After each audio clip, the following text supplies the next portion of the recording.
semuanya, hari ini kita akan membahas tentang porsi kebutuhan gizi.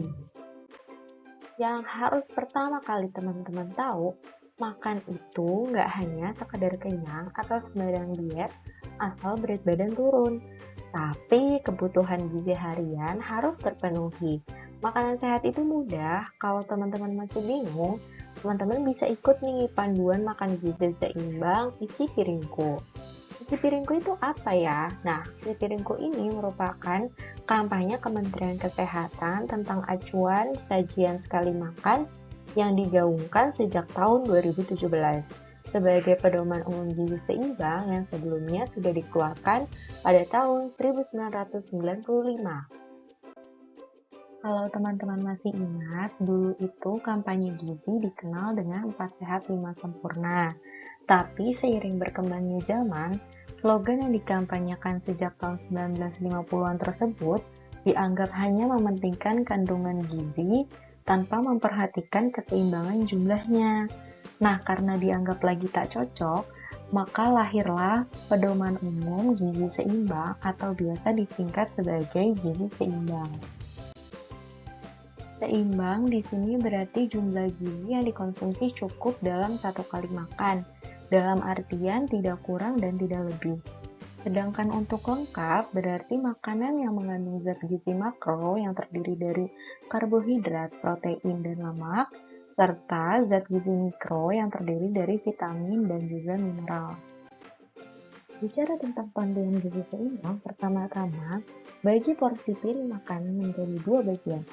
Isi setengah piring makan dengan makanan pokok dan lauk pauk. Pertama ada makanan pokok. Makanan pokok itu adalah pangan yang mengandung karbohidrat yang sering dikonsumsi atau menjadi bagian dari budaya makan berbagai etnik di Indonesia sejak lama. Nah, makanan pokok ini ada beragam sesuai dengan keberadaan tempat dan budaya serta kearifan lokal. Contohnya ada beras, jagung, singkong, ubi, talas, sagu, dan produk olahannya seperti roti, pasta, mie, dan yang lainnya.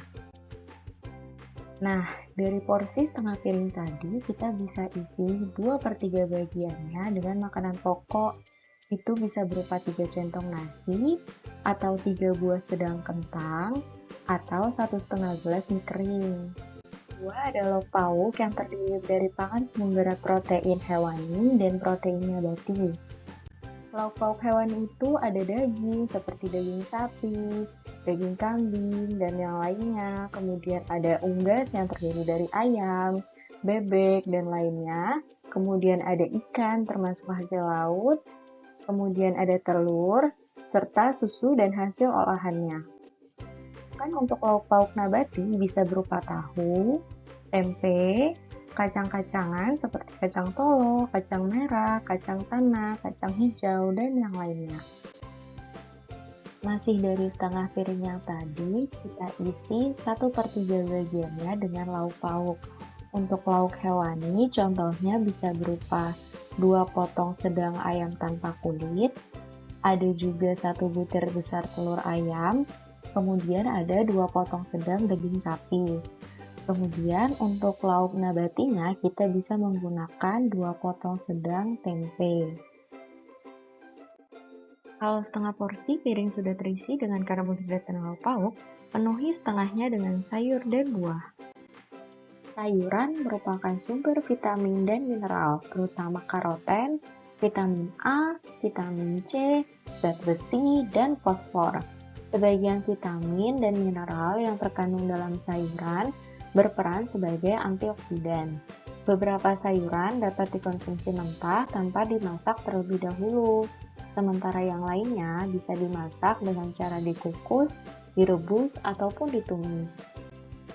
Untuk sayuran sama halnya dengan makanan pokok, yaitu kita menggunakan 2/3 dari setengah piring yang lainnya.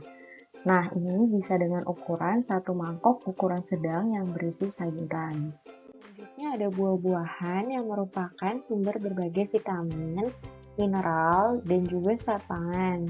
Nah, sebagian dari vitamin dari mineral yang ada di dalam buah-buahan tadi berperan juga sebagai antioksidan.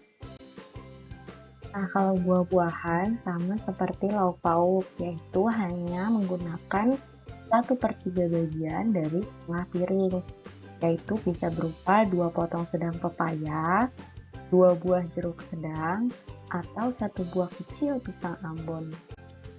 Selain panduan di atas, lengkapi juga makanan teman-teman dengan sedikit minyak sehat seperti contohnya minyak zaitun, minyak jagung, minyak canola, atau alpukat. Hindari minyak kelapa sawit atau minyak lainnya yang mengandung lemak jenuh atau kolesterol tinggi. Tidak hanya itu, cukupi juga kebutuhan cairan setiap harinya dengan minum air putih secara cukup, setidaknya 2 liter atau setara dengan 8 gelas per harinya. Kemudian batasi juga konsumsi susu, cukup 1-2 gelas saja per hari, dan hindari minuman dengan pemanis tambahan. Setelah teman-teman memahami pedoman isi piringku, berikut contoh pembagian makanan berdasarkan porsinya. Gimana? Tidak sulit kan? Nah, kalau kebutuhan gizi seimbang lewat makanan sehari-hari udah terpenuhi nih, maksimalin juga dengan olahraga yang teratur, istirahat yang cukup, dan kelola stres dengan baik. Nantinya kesehatan tubuh, baik fisik maupun mental, akan senantiasa terjaga. Untuk lebih lanjut, teman-teman bisa mempelajari fitur aplikasi Android Giziku di bagian contoh porsi.